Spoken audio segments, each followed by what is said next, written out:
What's up, guys? Von League here, and welcome back to Let's Talk About It.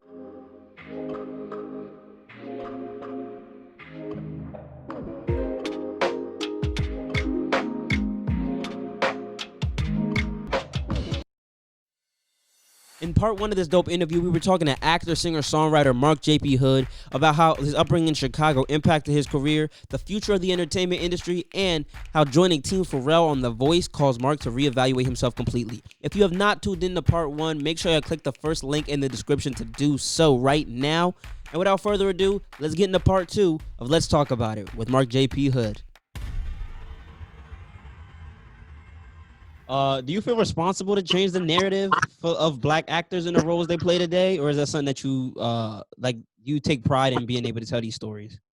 I take pride in being able to tell the stories. At the same time, I'm not gonna lie. Sometimes I get tired of certain roles that I go in for. Like the thug guy, or the guy from the street, or The the thug or the villain. criminal, yeah, stereotypical black guy role.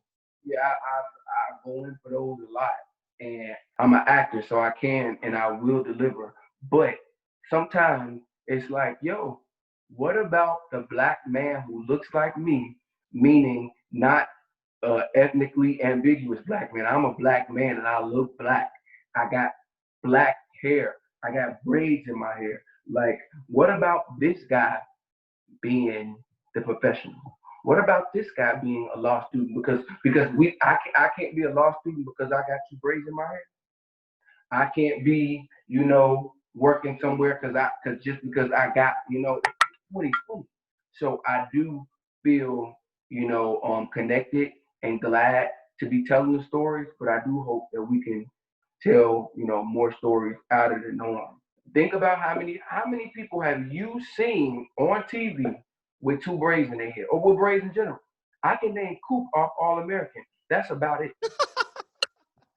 Yo, That's yep. all I can name. Shout out Because Breezy. Hollywood Breeze, shout out to Breeze, like amazing.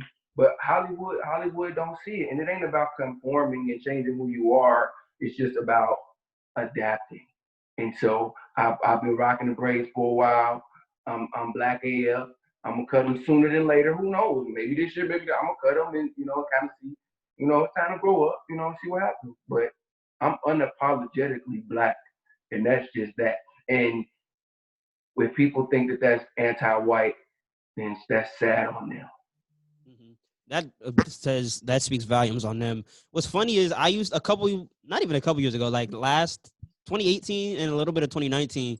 I grew my hair out like soup. I ain't gonna show you now because I got my no quarantine hairline. So, but I wanted braids literally just like those.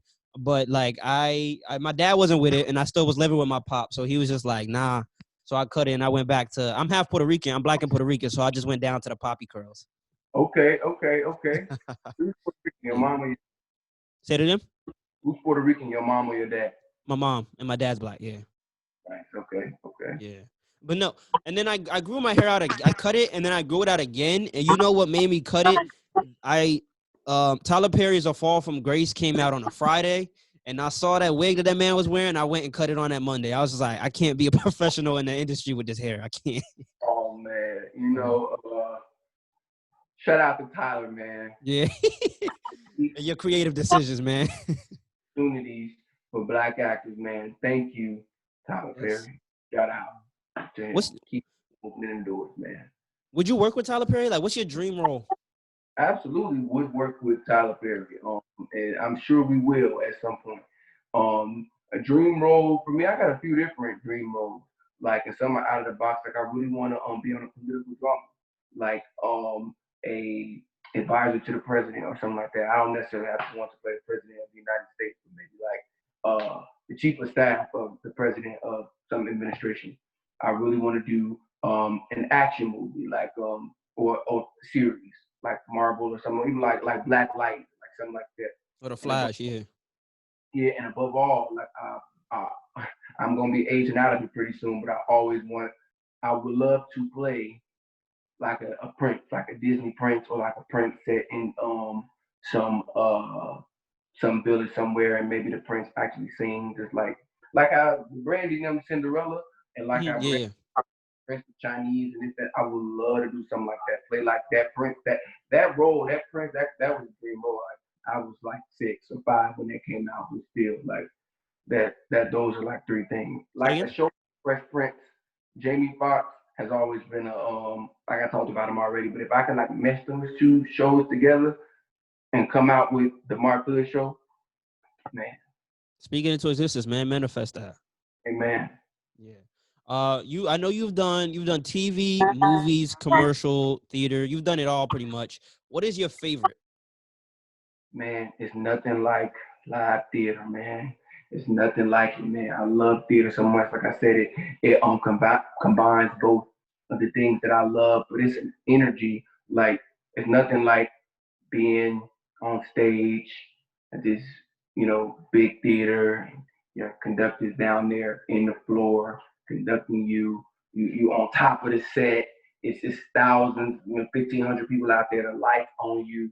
You sing your song and they just loving it, and then bam, blackout, and then to a quick change and this switching. Just it's nothing like the feeling, the vibe, the adrenaline rush, the joy of live theater, man. I thank God for theater, for musical theater. Yeah, man, that's my favorite. I love TV and film. I really do. Like I really do. And yes, I just want to make that clear. I love TV and film. No, Yeah, you good. passion, but it's nothing like live theater, man. It's funny that you say that because I feel like because of all that you just said, like the quick changes and like how fast, like you just had, like how fast paced, because it's in action. There's no like cut. Let's do it again. Take two. I feel like it'd be a little bit more challenging. Is there one that you find more challenging? Crazy enough, um, TV and film are more challenging to me than theater because in theater you rehearse. So if I'm rehearsing for 6 weeks before a show, I better have them 6 weeks. TV and film, you're not really rehearsing. You showing up. You just gotta kind of like deliver. And eventually you get to like they certain things they do rehearse and table reads and this that and the third. But other than that, you basically just gotta kind of show up and go. Also in theater, in my experience between theater and TV, you're more closely directed. Like the director is really, directing everything, letting you fly, but more closely directed. In TV and film, in my experience, it's not as abrasive on the direction. Like of course it's like, okay, these are marks you're gonna hit, but they kind of actually audition, kind of let you do you, and then if it needs some adjustment, hey, try it like this. Versus like in theater, we doing one-on-one scene study with dramaturgs and like really like getting into, you know, TV and film, you gotta kind of show up there. And I'm in TV and film, if there's certain projects that call for, dialect coaches and background specialists, all that kind of stuff, that stuff will happen too. But in my experience, the direction is a little bit heavier on the theater side than in on television and film. Sometimes I feel like, okay, I got it, and like, then we hit your marks and blah blah blah, we just do it. And then sometimes it's like, yo, I've asked the director, like, okay, what really do you want? What really are you feeling right here? Like, it's my job to know, but it's also my job for us to collaborate and get the best product. So I'm like, I'm interpreting it like this. What are you seeing it as? Sometimes the director gonna say, no, go with your interpretation. Other ones will say, well, I was thinking about it like this. And so, it's give and take. So speaking of movies and you're singing, I met you through, I had the honor and the privilege of coming on set one day for a film that you have coming out very, very soon called Love You Right. Yeah. You play the lead character, Will Clay, who was an R&B vocal legend and a heartthrob. Would you say Will is, and by the way, if anybody's wondering, you can go follow Love You Right. What is it? Love the letter U Right film on IG. Yep. Okay. You can watch the trailer there, guys. But would you say Will is, I guess, narcissistic in a sense because he's like willing to do anything to like make sure he's like number one? I will say that Will have some narcissistic traits, but no one who has reached success doesn't have a little bit of it. Because one of the traits that people could say of narcissism is putting yourself first. Reaching success and getting to a goal, sometimes you gotta put yourself first. So I'm not faulting him for it because underneath that, the heart was good. I think it's all about the parent. Sometimes you meet some just asshole narcissistic people and they just ain't got no good heart, and it's just like, man, you just. But there's some people who are putting themselves first, and you may want to say that there's some narcissistic traits, but underneath it all, they got a good ass heart. So I think that is what was important about Will. Like he wanted to get to the top, and he was kind of doing anything at first, but he really had a good heart underneath it all.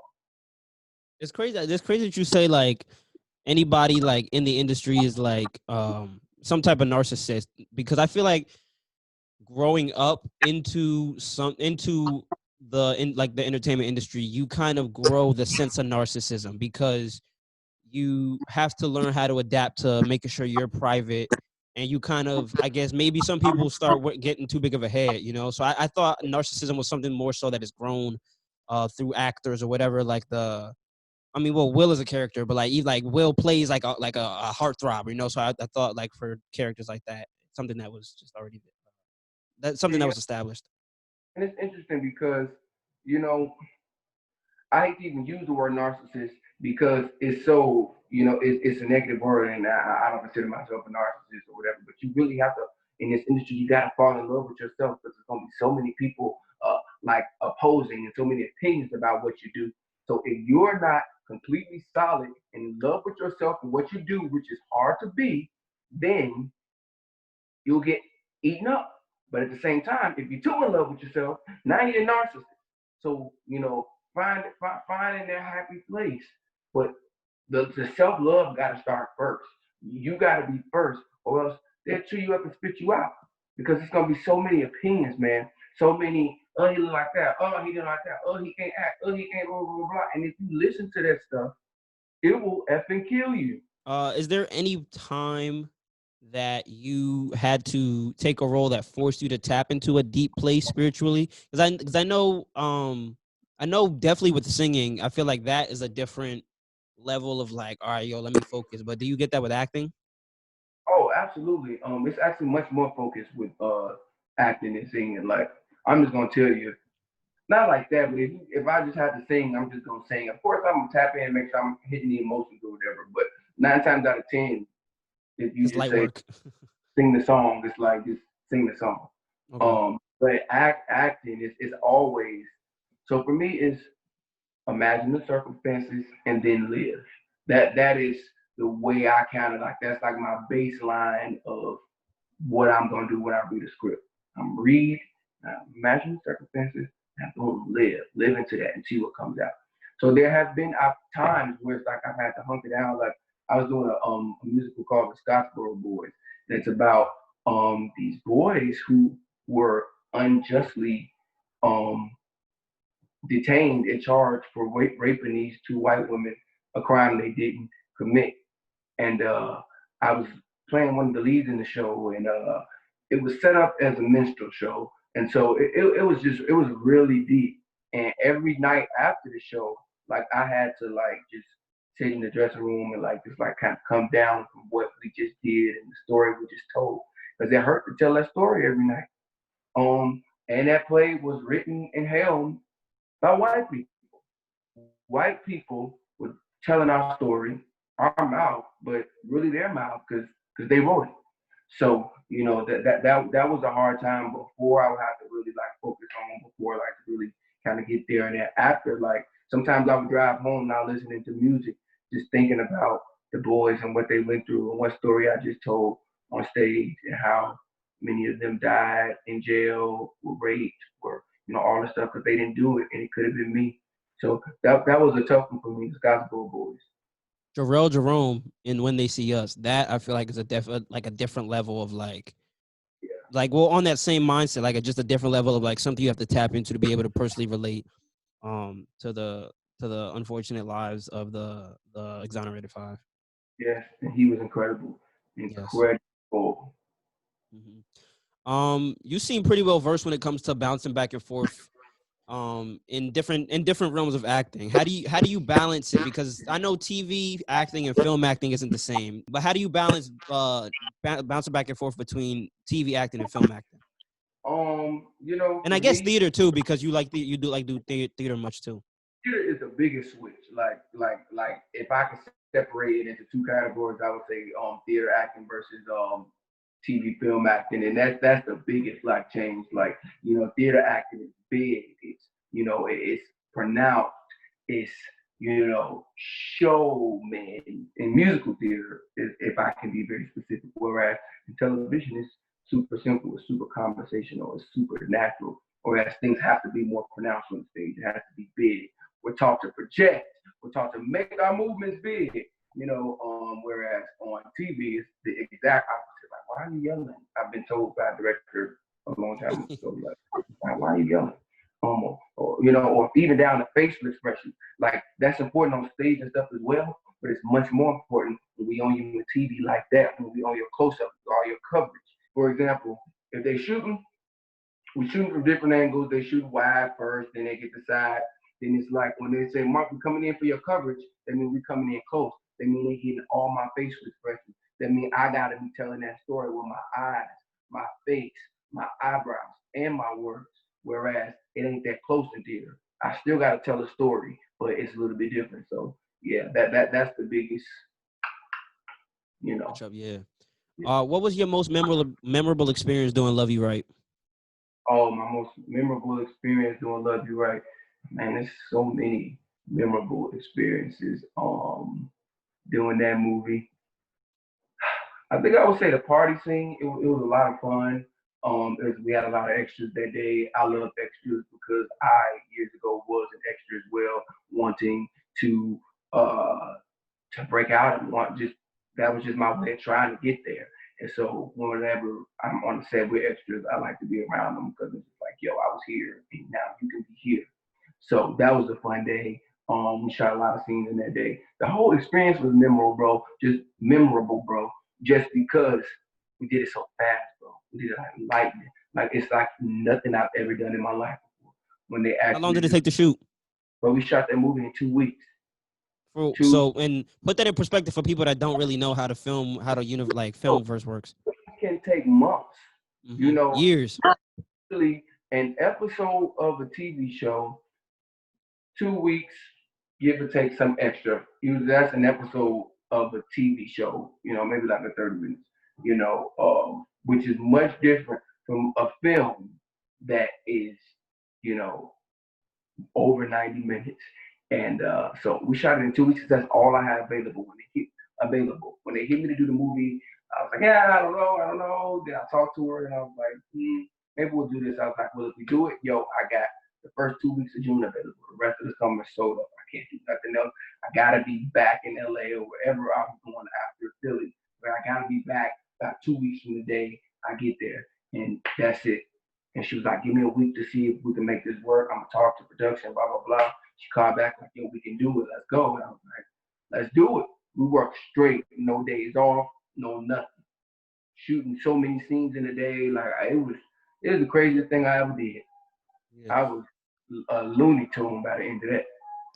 Is there there's a soundtrack for, I know you have a single out. Is there a soundtrack for Love You Right? Yeah, there will be a soundtrack for Love You Right. We'll play all the music I recorded in one day. Like I ain't never recorded that many songs in one session. That's crazy. Like, I went in the morning and I came out and it was nighttime and we had recorded the whole soundtrack. So that'll be coming too. Yeah, but one of Will's singles is out right now. You can pick it up on all streaming platforms. It's called Ain't Just Sex. Yeah. I remember from that day I went on set with you guys, that song was just playing in my head. Like, well, it was playing all day, so I went to bed just no, just in my head. It's just like, go check that out, bro. Go check that out, everybody, because that's fire. As far as your singing, how did you get into it? You kind of touched on it a little bit earlier. Grew up in church, so dad's a pastor, so while they saw me developing gifts in the arts, singing just kind of came too. I never really because they didn't really look at me as a singer though. Like they looked at me as like, actor and dancer and musician, but I couldn't really sing. But like around my teenage years, literally one day I just woke up, bro, and I could sing. I swear to God, bro. I just woke up and I could sing. Arguably, if you think I can sing, then I woke up and I could sing. Some people may say, hey, he woke up and he still can't sing. I wish that could happen to me. I just woke up and I could sing. Like, And I think the only thing that I could only credit that I could give it to is that God wanted me to wait till I was like 15, and then I could do it. That's literally And what happened. and what would you say, like your music, well, not even more so your music, but just your voice and your singing in general. Who or what would you say, like genre or like artists would you say you emulate a little bit? I don't think I emulate anybody, but definitely like R&B, soul, Usher, John Legend, PJ Morton, Marvin Gaye. Those are my heroes. Um, Usher is a standard. Right now I don't have music aspirations to be like that. If it happens, it does. Like if we just happen to do something, release it, and it hits, then it kind of does. But right now I don't have like music aspirations as I thought I once did.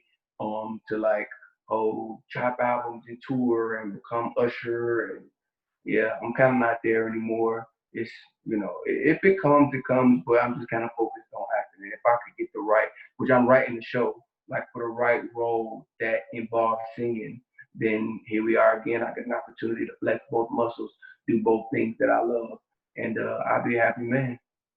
I definitely get John Legend vibes off of you, from your singing, especially in Legends for Superstar. But like just with a lot of your runs and stuff, so I like a lot of your music. If you listen to, if anybody listens to John Legend regularly and then goes and listen to some of your music, you can see where you kind of resemble it. I see PJ Morton in you also. I could probably even like some like Travis Green type.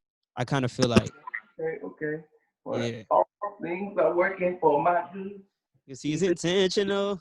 That's really Yeah, man. that song. You be getting us through. Yes, man. Um, as far as being multifaceted with the music and the actor, I could see you on, like you said, Jamie Foxx. I could see you on like some Childish Gambino.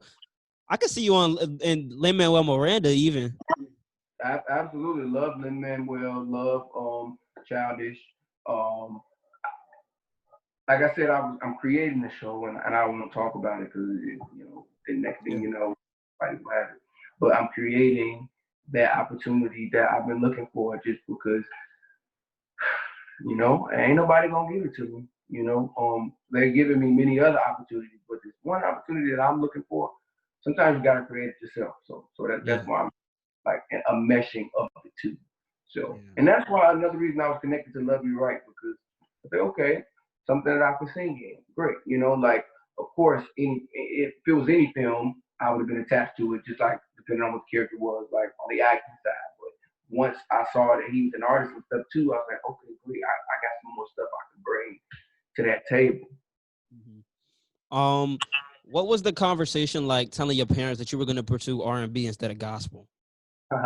Yeah, they didn't believe it at first, and they were just kind of like, yeah, yeah, whatever, whatever. And then the first song that I ever put out, 2011, Ain't Gonna Change, it went to radio, and it played on radio. And then that's when they were like, oh. And then from there, they kind of just started like really taking it serious. And now, like, my parents are my biggest fans.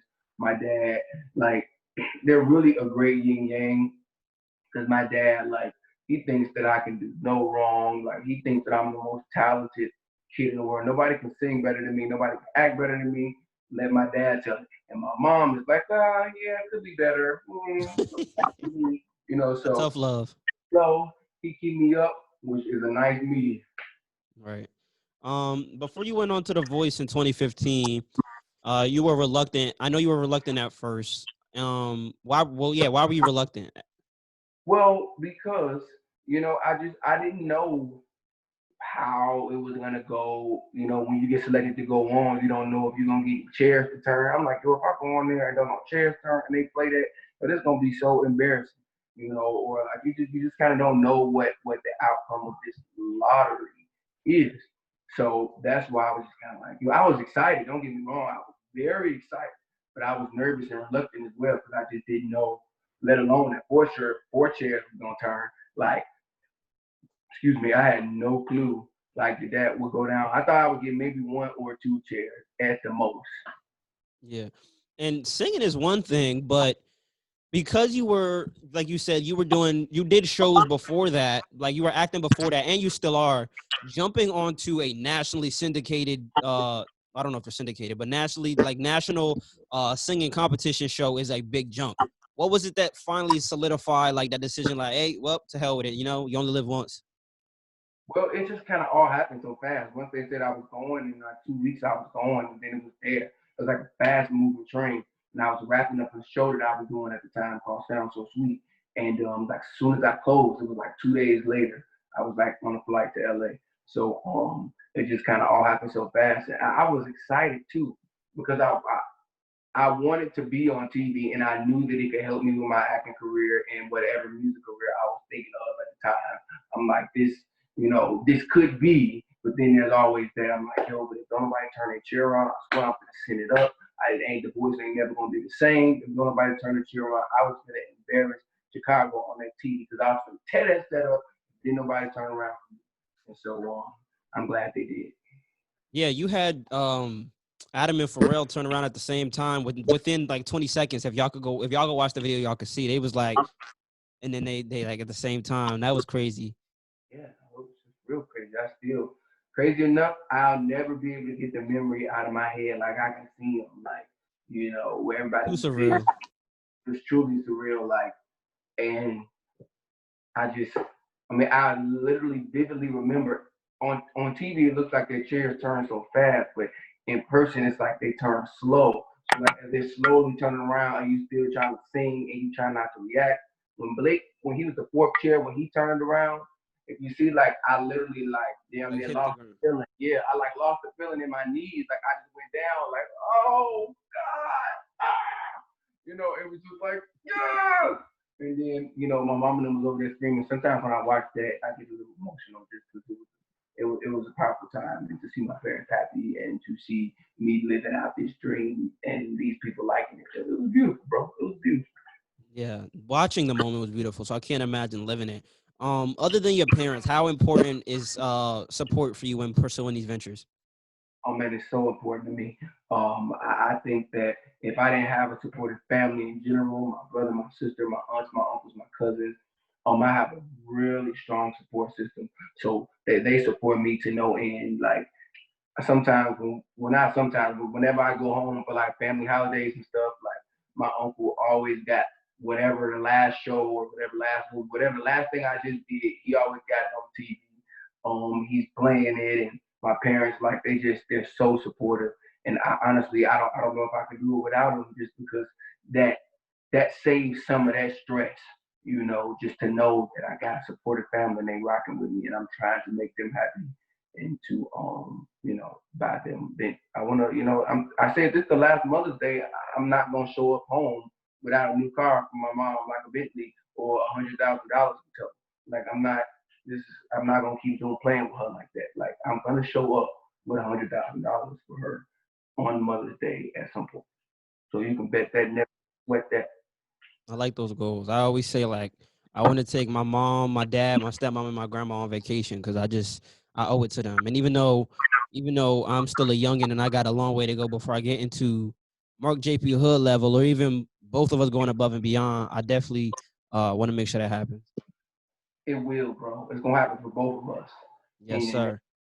so Yeah. Let's just say had none of the judges turned around. Do you feel like your outlook on your artistry would be different right now? that's a good question, bro. Um, Potentially, well, no, because I've always been resilient, man. I done been told no so many times. I have been told everything in the book ever since pursuing this from 18, 17, getting told I'm gonna get you signed, and I'm gonna get you this artist, I'm gonna get you on this show.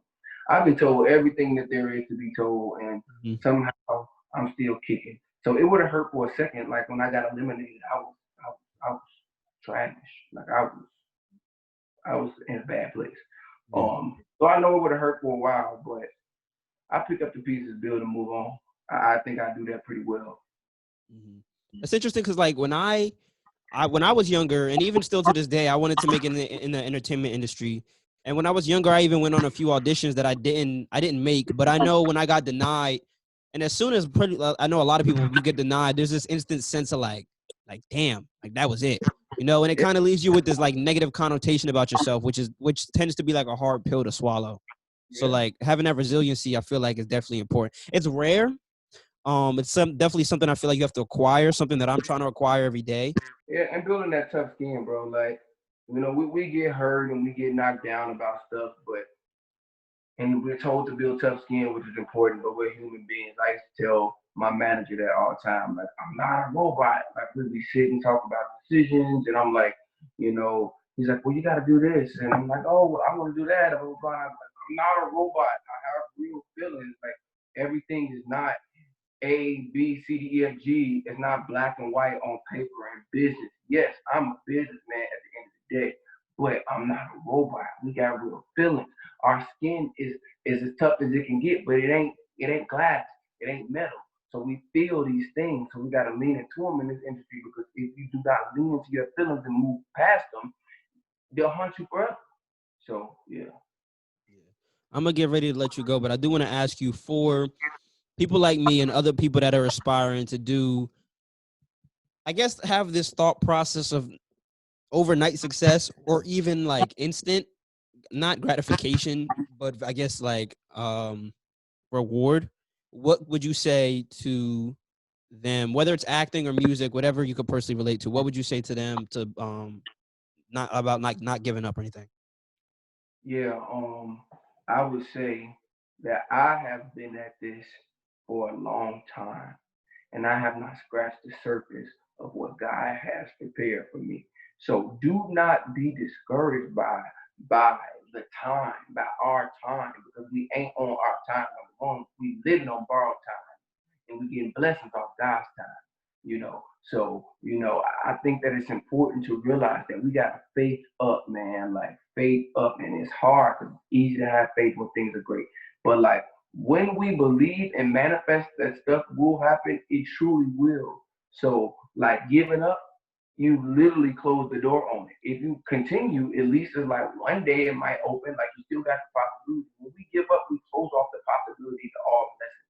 Like, it's just what it is. So, all the encouragement I have for anybody who's dreaming, who's believing, this thing ain't easy. Sometimes it's hard to keep your dreams, because you just like, God, Lord, I've been trying this for a long time. But I promise you, just like, keep waiting on it. God is a miracle worker. You think the three Hebrew boys, Shadrach, Meshach, and Abednego, thought they were gonna be that God was gonna save them?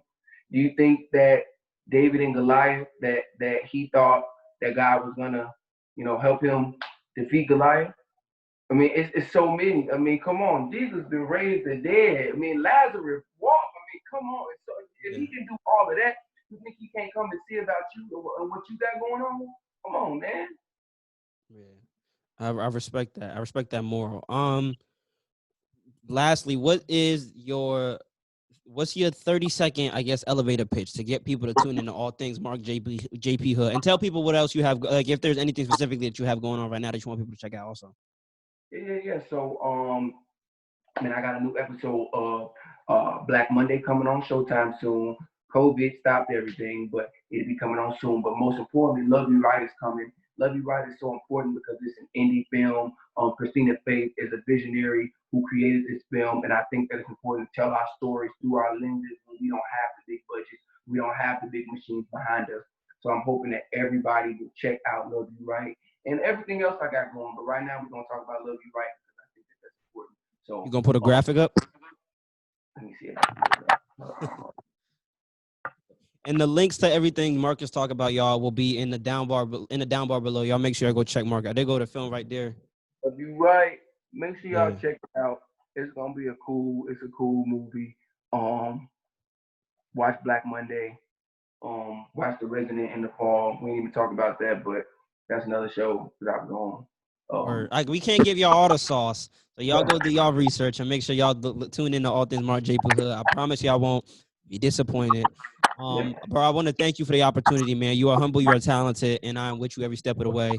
Let me know if there's anything that I could do in order to support you, and I promise we gonna be working together in the future. I'm telling you that right now.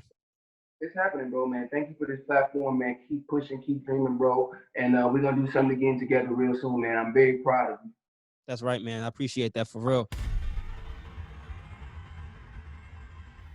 Thank y'all so much for tuning in to the first ever Let's Talk About It. My sincerest thanks to Mark JP Hood for taking the time out. Y'all can check him out on Black Monday, which returns to Showtime on June 28th. And his social media links are also in the down bar below if you want to keep up with him, as well as making sure you guys follow us on all our social media links in the down bars below. And I will see you all next week with another brand new video. Okay, that's it. Bye.